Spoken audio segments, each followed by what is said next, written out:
you've just, before coming up, you've just mentioned what was the outcome. I was asking you, what was the outcome of the Trump's meeting, or the two delegation? Look at what has happened in China. Look at the people, the delegations, the two parts. It's Yeah. significant. But what was the outcome? We know one of the greatest problems of Donald Trump right now is the case of the Strait of Hormuz and the Middle East. And he wanted to do something with that. But overall, when you look at the meeting, what was happening and what was the outcome for Donald Trump?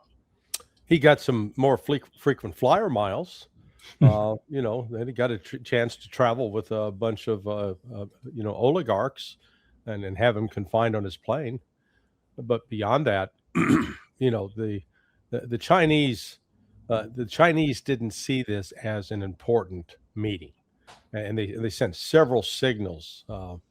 It started with the fact that like 8 hours before Trump arrived in town, the Tajik flags were still adorning the light posts along with the Chinese flag.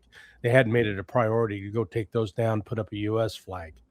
The China Daily, its main headline on just hours before Trump was arriving was about the Chinese talks with Tajikistan, and there's just a sidebar attached to the meeting with Trump. Then the biggest one I saw that sent the clear message, and the Chinese did this to Trump back in 2017 as well. They sent the second level people out to the airport to greet him. Now, all the apologists for Trump and the MAGA defenders, they keep saying, "Oh, that's just Chinese following protocol." No. When Vladimir Putin showed up, she was at the airport. In fact, piled Putin into a Cadillac, like a convertible, and they drove downtown together. When Kim Jong-un, North Korea, showed up, hey, she's at the airport. So the fact that she decides, this guy is not important enough to go to the airport for, well, I'll see him tomorrow. Send in a message. I did get a note from, because I had predicted at the outset this was going to be a nothing burger, and he wrote me back. He said, "You were right." He said, he had talked to somebody in the White House, and this person I know does have that kind of access, and he said she basically told Trump with respect to requests Trump made about Iran to go pound sand. So Trump came away. He got some great photo ops. They got to see some beautiful architecture. I don't think he fell asleep on camera. So, from that standpoint, it was a rousing success. Yeah. And actually, since, because Colonel Wilkerson's got far more experience with this, any high level meetings like with Colin Powell had as Secretary of State, there was always Sherpa work involved. Yeah. And it doesn't appear, Chaz Friedman said his sources of state told him there was zero Sherpa work on this one. Yeah. Which is typical for Trump. It's standard practice with Trump and standard practice with Rubio. Carol, here is what Donald Trump himself said about Chinese support for Iran. And you've been asked about it, and you've spoken about it, and that is China's support of Iran. How big a discussion was that today? We discussed it. When you say support, they're not fighting a war with us or anything. No. He said he's not going to give military equipment. That's a big statement. He said that today. That's a big statement. He said that strongly. But at the same time, he said, they buy a lot of their oil there, and they'd like to keep doing that. Yeah. How do you find the tone, the way that he's talking about it? We know that China is not fighting the United States in Iran. Iranians are fighting, but when he was asked about the support that China is giving Iran, Carl, what is your understanding of that? Well, first of all, I listened to Dr. John Gartner, Johns Hopkins University, and he's gained some publicity of late because he's an expert in narcissism, an expert in the kind of afflictions Trump is increasingly demonstrating. And his latest one was, he's far worse, and he's going to get a lot worse. And I think he's probably right. I have no perspective educationally to say that, but he's convincing in the way he describes what this kind of megalomania, this kind of narcissism does to someone over time, particularly if they're hard pressed over that time. So I think we are dealing with that now. But let's back up to what Larry was talking about, which I'll add to in spades. The Chinese are absolutely superb in choreographing visits and other things too. Even when Richard Haas and I went in 2003, well, I guess it was before 9/11, so it must have been summer 2001. It was choreographed even for us at the level that we were. Well, the first thing that struck me about this choreography was that Xi was standing there flat-footed, looking at Trump coming towards him. He made no effort whatsoever to advance and meet Trump. He made Trump walk across the intervening space and stick his hand out, and then Xi took it. And I suspect that the rest of the choreography was much the same, as Larry was indicating at the airport, for example, which should have been taken as an indicator by the party, including Marco Rubio, most of all, that I ain't doing things very well with regard to diplomacy and with regard to this number one power in the world in many respects. And so it flowed into more and more and more of that. And so it flowed into more and more of what the doctor was talking about, Trump making things up as he went along and reporting on things to the press in this country in particular, but also at different stops on the trip, that things were going swimmingly or were going better than they certainly were going, because what he was getting was a stonewall, everything he was asking about. Now, he did get, for example, I'm told the Cargill guy got at least for him. And that's another thing. This was not a diplomatic mission, anything but a diplomatic mission. As Larry pointed out, there were no teams put together, no Sherpas, no working groups, no people doing the spade work beforehand, no people working out the details, for example, of what might happen between Cargill or whomever and the Chinese in terms of resuming buying U.S. soybeans. And footnote, I called my friend in Iowa and I said, he's a Republican. He's head of the most important farm lobby in the United States of America. And he's a real fan of what we're doing with him on the climate crisis because he understands the climate crisis from a visceral perspective. Too much rain, too much heat, longer growing season, higher yields. Yeah, but it ain't going to last, that sort of thing. Republican. I said, what are we talking about here? He said, well, it ain't going to matter a bit because we don't have the fertilizer. We're not going to be raising any soybeans. And that's the truth, unless you get the Strait of Hormuz functioning again and you get that urea and other things out, and you essentially take the pressure off global commerce, then a lot of farmers in this country, and I know this from the perspective of my son-in-law who has a farm up in Maryland, they're not going to be able to plant. Simply not going to be able to plant. So the disconnects in this are just awesome. And then the last thing I'd say, so much to say, is that he didn't get anything really. And the one thing he thought he was going to get was couched in truly Chinese reasoning, which is explicit. If the Strait of Hormuz were open, we'd all be better off. So if you want help opening the Strait of Hormuz, here it is. Lay off the Iranians. Let them control the strait, that sort of thing. Donald Trump probably didn't even hear that, but I think it was probably pretty explicit. And you go downhill from there. Yeah, let me just add that when I use the term, for those who are not aware, Sherpa, well, normally it refers to the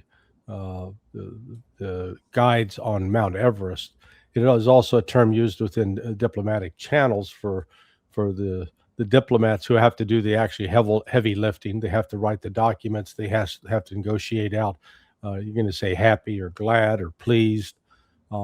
They get everything prepared so that when the principals come together, they're not caught up in a big argument over, the actual substance of the matter. It's already sort of been pre-cooked or predetermined, and none of that was done for this. No, zero.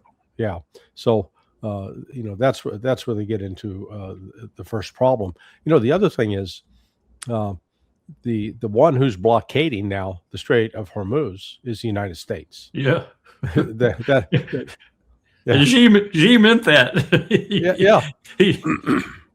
Get out of the way and commerce will resume. Yeah, because Iran has started allowing ships through, but that meet the Iranian terms. And Iran has basically said, look, if you're aligned with the United States and Israel and attacking us, okay, you're not going to come through, period. We're not going to allow that. However, if you sign up and agree to our terms, you can go through. And I think there were at least 30 ships that were allowed through yesterday. And so now, as far as global diplomacy goes, it's not Iran that's seen as holding things up. It's the United States. The other critical thing here, and I put an article up on Sonar 21 earlier this morning or late last night, depending on where you were, going through the five commodities, critical commodities that come out of the Persian Gulf that fuel the global economy. And when I say fuel, I mean they are literally essential. You can't live without them, just like as Colonel Wilkerson was talking about fertilizer. So the fertilizer that's produced is produced in part from urea and from sulfur. I didn't know that. Yeah. But the sulfur content is about 40% of the world's sulfur comes out of the Persian Gulf. I mean, these numbers are fantastic. And we don't appreciate that. Well, when you sit down and look at so oil, liquid natural gas, urea, sulfur, and helium. Those are the big five. The two countries in the Persian Gulf that produce actually the majority of those items are Saudi Arabia and Qatar.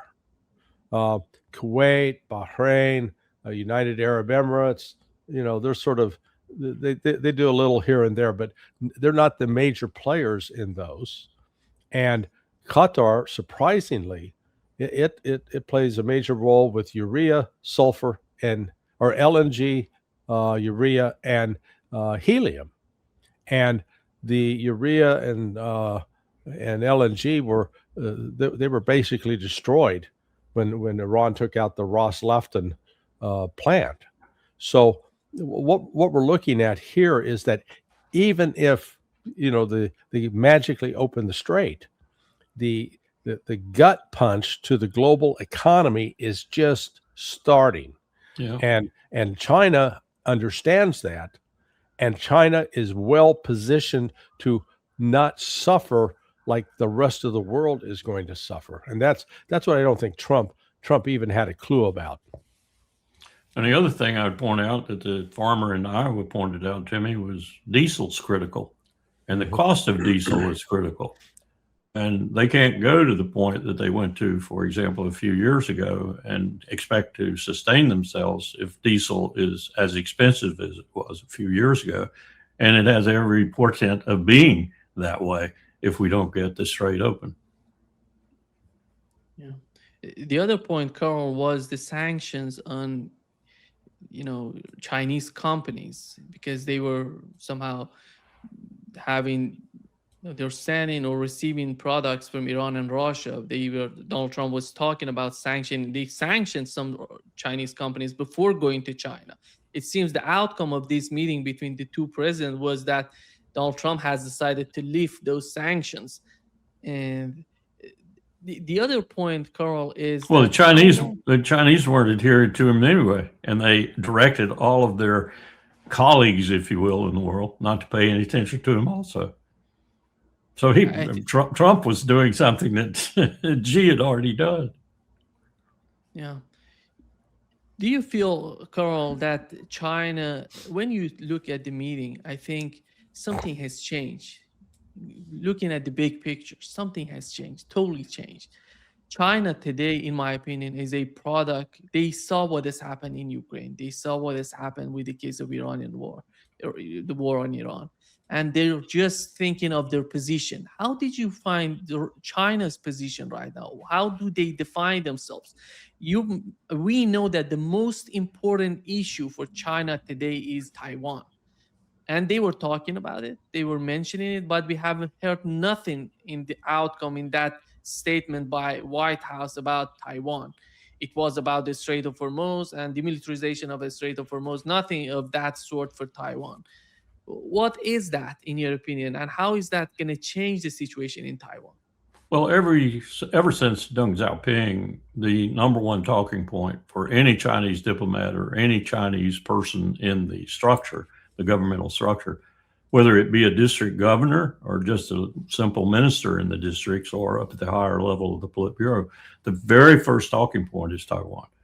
Every time we went to China, that was the first thing that came out, whether it was Wang Yi talking to us. At that time, he was head of the North American division in MOFA and knew more about North America than any other Chinese than Chen Chi-chen, and Chen Chi-chen passed away. So he inherited that moniker, if you will. So it's the very first thing they say. It doesn't really comport with putting enormous emphasis on it because it is pro forma with them. Now, that said, I suspect it is a little more serious right now because Xi sees, the Politburo, the military structure, which Xi just changed majorly.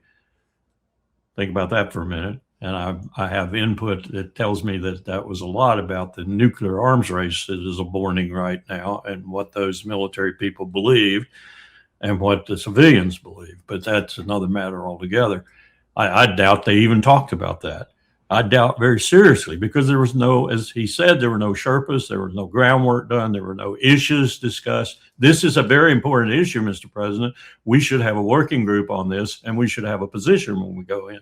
None of that was done. Key issue, but none of that was done that I can detect. And none of those business people were there to talk about nuclear weapons, except in the sense that they might be making money off of them and might have had a side conversation about it. So what we're looking at with regard to China's position, which is your bigger question, China's position in its grandest scheme is do nothing to stop the suicide. Yeah. You don't necessarily have to do anything to aid and abet it, but if you have something, bring it forward and we'll talk about it. But right now, we're not in the business of aiding and abetting a clear suicide by the other power on the other end of the world that competes with us. Now, we don't want that suicide to suddenly turn into an dying elephant thrashing grass, and maybe we're in the grass. So be careful what we do. Be careful how we might decide to aid and abet this particular aspect of it. For example, the war in Iran, because it might have ramifications for us, which the war in Iran certainly does in terms of oil and other things. So that's China's geostrategic position. Let them kill themselves. At the same time, you've got other people in the Central Party School who are advising, and generally that advice gets up to the Politburo, and it has some impact, that you don't want them gone completely from the world because they benefit you by being in the world in a number of ways, tick, tick, tick, tick, tick. So if you can develop diplomacy that keeps those aspects of the empire from disappearing and keeps them either negative, neutral, or in your favor, do that too. So he has a very exquisite portfolio that he can choose from at any given time in terms of actions China will take vis-a-vis America and in general vis-a-vis the West, which he considers Europe in particular, Western Europe in particular, Eastern Europe. I think he's kind of got real substantive questions about, as do I and anybody looking at it. Are the Poles going to take over for Germany? Are you kidding me? That's what their government's talking about right now. Send your troops to our country. We'll take over from Germany. Well, Poland. What are the two countries in the world you have had in the last few hundred years the most problems with? Moscow and Berlin. Okay, well, maybe that's not a smart move. So Xi's kind of puzzled about that, but he's not puzzled about Western Europe. Western Europe is essentially, for different reasons, the same state that America's in. So he's got a similar strategy towards that. Doesn't want to lose them, and certainly doesn't want to lose the aspect that Putin is talking to him about all the time, restoring Russian sales of LNG and oil to Europe, which is happening right now. It's happening right now, even though the EU has passed laws about it not happening. And so he's got a very exquisite view of what's happening in the world. And he's got a strategy, multiple strategies for dealing with it. And this meeting was no disturbance of that. Not really. Just confirmed for him what he already thinks he knows, and probably rightfully. You know, and the language he used was particularly striking. You know, when he brought up the Thucydides trap, I bet Trump was going, huh? Who's that? What's that? Yeah. What kind of trap? You know, now, and I admit, you know, I had to go back and I said, you know, I was familiar with the term, but if you'd asked me to stand up and give a definition, I couldn't have given a definition offhand. Okay. So either we're looking at, you know, Xi Jinping as one of the most intelligent, educated leaders, you know, well-versed in ancient Greek history, or this, you know, one of his clever underlings said, hey, boss, let's lay this on Trump. This will freak him out. You know, I'm not sure which it was, but it was one of the two. And, you know, Chinese were sending a very strong signal that they are the rising power. In fact, I think on many, if you want to pick a number of variables, you could point out that China has now surpassed the United States. They have more banks in the top 10 of the world banks. They have a higher literacy rate than the United States. They have certainly a higher industrial capability.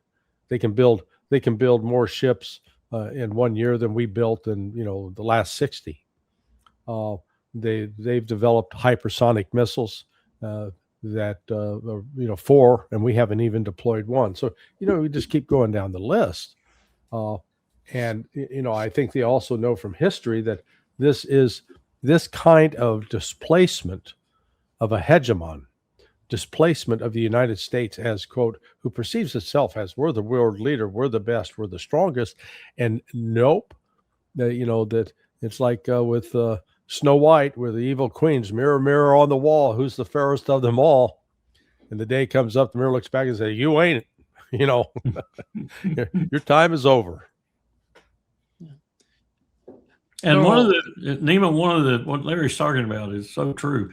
One of the most difficult things in human history, the 3,000 years we know something about and the 5,000 we know a little bit about, is this kind of transition, which is what Graham Allison and the Thucydides trap, and General Thucydides himself, he was a general. A lot of people forget that, as well as a historian, one of the first historians in the world. Part of their point is just this. It is one of the most difficult transitions, most often failed at rather than succeeded, out of empire, out of the grand power, out of the scheme of, you know, I'm the hegemon, I'm the number one power in the world. And it's not going to be any different for America. In fact, in some respects, it's going to be more difficult because we have an incredible capacity to not be cohesive. 50 states, increasingly with different views, different visions, different kinds of problems, but some common problems that adhere, one of which is AI and water use and power. And it's coming into me email after email after email about the problems we're developing with this. Places like Corpus Christi, Texas, which have no water, which are going to disappear if we can't do something about their water problem. All of this is creating some real turmoil. So add to the fact that this is an extremely challenging moment for anyone in human history to navigate successfully, stepping down from empire. And by the way, Britain, when it stepped down, simply stepped into the shadow of America. So it had some place to go to hide, as it were. We don't have any place to go to hide. And we have a potential for dismemberment of our country, period, that's hugely potent right now, particularly with this administration, who would take total advantage of that probably to create their own kind of government in its wake. That's extremely destabilizing and dangerous, I think. And we're at a moment right now in history, our history in particular, that's going to be difficult to navigate. And Xi knows that. Xi knows that. He doesn't want it to be catastrophic, but he wants it to proceed apace.